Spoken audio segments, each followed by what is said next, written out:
Choose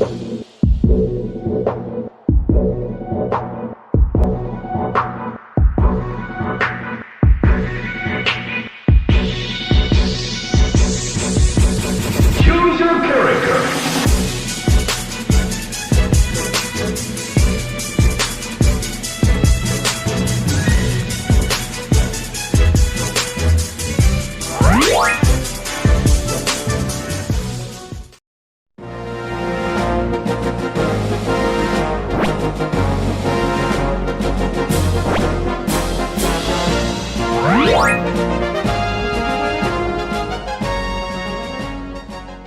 Hey! Welcome to the world of media and information literacy.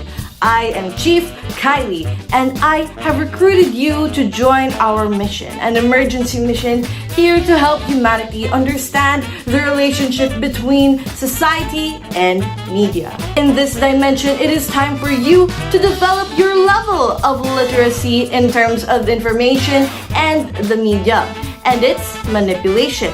There's been this legend about the horrifying god called media, who we need to explore in order to understand and then get rid of its negatives. I need you to help us find his true intentions and make sure that this relationship between society and the media isn't a threat to the welfare of our society. So, are you in this mission or not? Perfect! Let's get right into it. Few will argue that the critical importance that the media play in society is quite important. However, what actually is more significant is also interrogating the various perspectives that frame how media and society interact. We must be aware that we are living during the rise of an information society reliant on media. Material ideas were suggested to have transformed society, coming from a phenomenon called communication revolution.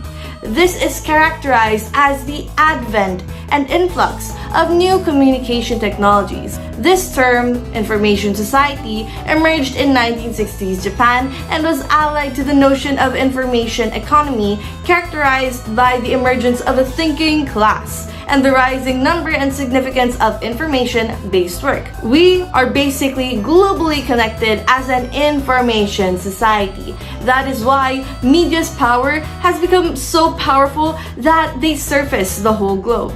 Despite the benefits media may give, it only feeds us information, but does not teach us to make this information our knowledge. It is upon our discretion to use this information as roots of our knowledge.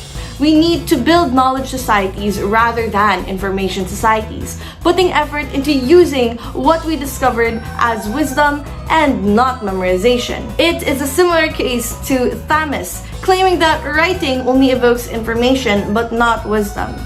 In the same way, excessive reliance on media to feed us the happenings of a world will ruin us and bring us down to a level of idiocy. Media is certainly a very suspicious individual who is always trying to use his huge tactics to manipulate us. So we have to make our own plan before executing this mission.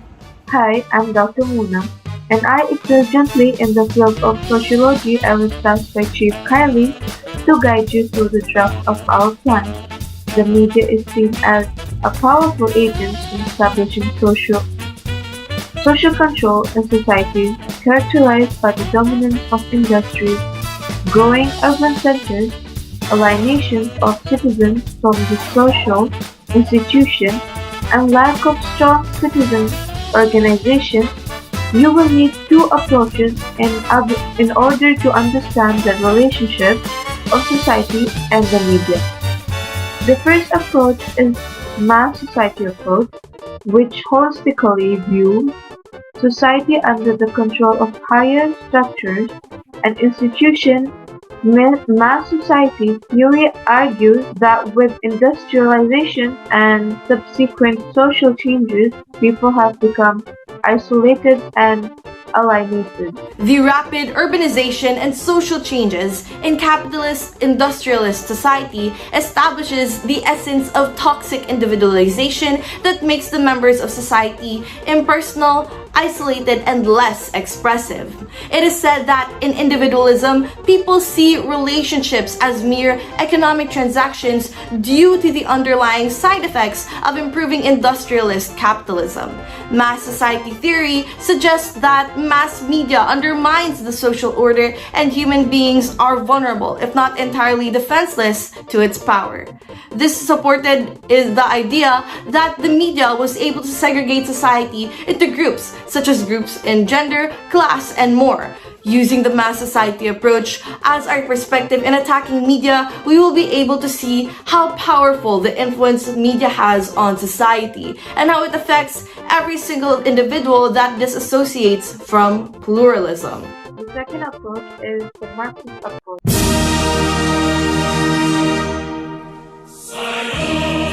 Okay, not in that way. Particularly on the base-superstructure model, this approach is closely allied to the mass society approach, as it recognizes how the media can impact mass society to establish the impersonal and individualistic nature between people in society. Originating an idea from the name, the Marxist approach is kind of like a continuation of the mass society approach. It is briefly a socio-political physiology that favors communism or capitalism and studies capitalism with a negative eye. Media institutions are part of the superstructure along with other social and cultural institutions. This includes education, family, religion, politics, and more.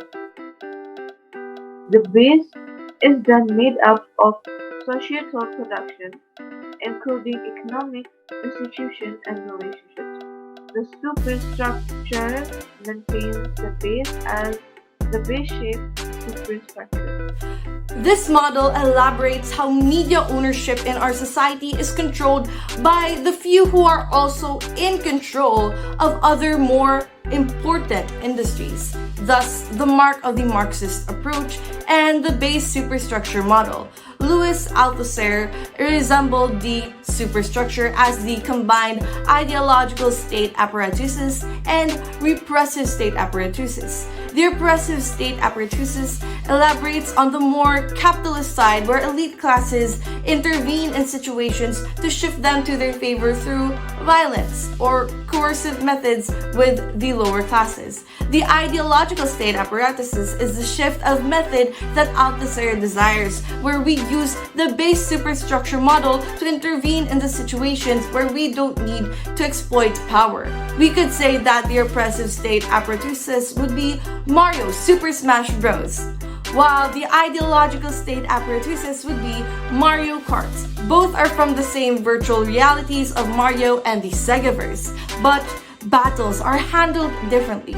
In Super Smash Bros., they resolve things through forced intervention with violence.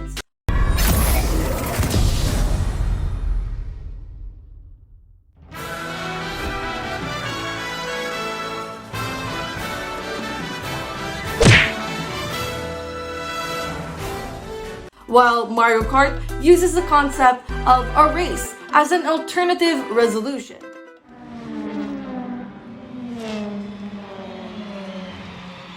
Mario Kart 8!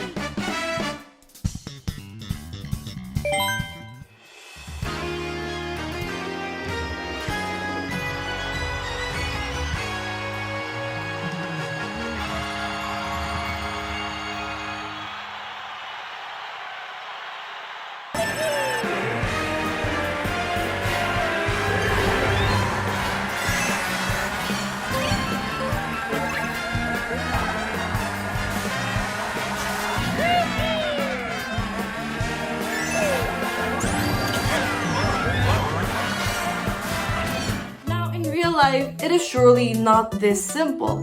But this analogy serves as an example of how alternatives are always available, like in the ideological state apparatus. Both theories are subsumed under the rubric of power and control, and one-way transmission society is incredibly controlled by the media, be it through capitalist or communist views. Media has such a huge power that disregards the member of society. Media institutions are very powerful, which you must be careful about. I suggest that you use these theories to understand the relationship of media and society. Take these theories into account before you start your mission. Despite the negativity that the previous theories evoke on media as it interacts with our society, we must not forget the neutral, positive sides that help us understand these relationships too. Many argue that media can negotiate, contest, and resist the power exerted by social institutions. Now, here's your first task. Go and ask General Lanver near the training center and listen to his lecture. Report back to me once you're done. Good luck, player! You may report now to General Lanver. Come on, player! It's time for you to report back to General Lanver. Greetings, players. I am General Lambert, and I have been tasked to discuss media and social integration. Functionalism is one of these, which is a major theoretical strand in sociology. This functionalist approach views society like an organism that has different institutions as the organelles, linked to make it a whole. Media is one of these institutions that has discrete function, but integrates with other institutions to make society survive and thrive. There is a positive benefit here by media. Functionalism is a philosophical theory that bases the functionality of things on how it functions with other things to make itself useful. Basically, one thing must be functional in integration with others to be recognized as essential. The next approach is social constructionism, where members of society have the capacity to act their own will to reproduce their own institutions. They develop their own understandings and exert effort on independently producing their own realities of life, avoiding dependency on others. Members of society interact with others and influence each other with their own ideas as they help each other grow as individuals with their own platforms. The media helps members of society try and recognize their own wills and desires by being channels of inspiration, be it through entertainment, information, and more. That's all I have to say. You may now report it to Chief Kyle. Good luck, players. Congratulations! You have passed your first task for approaching General Lanver. He discussed the two approaches that recognize the social integration and cohesion of the media. Functionalism sees the media in helping us build society. Social constructionism, on the other hand, is supported by McQuill, who noted that social construction refers to the processes by which events, persons, values, and ideas are first defined or interpreted in a certain way and given value and priority, largely by mass media, leading to the construction of larger pictures of reality. Now we have come to the end of this preparation course for your mission, as you are deemed ready to face the difficult obstacles of dismantling media in order to understand how it relates to our society. Don't forget to like, comment, and subscribe. Good luck, player, and see you on your next mission.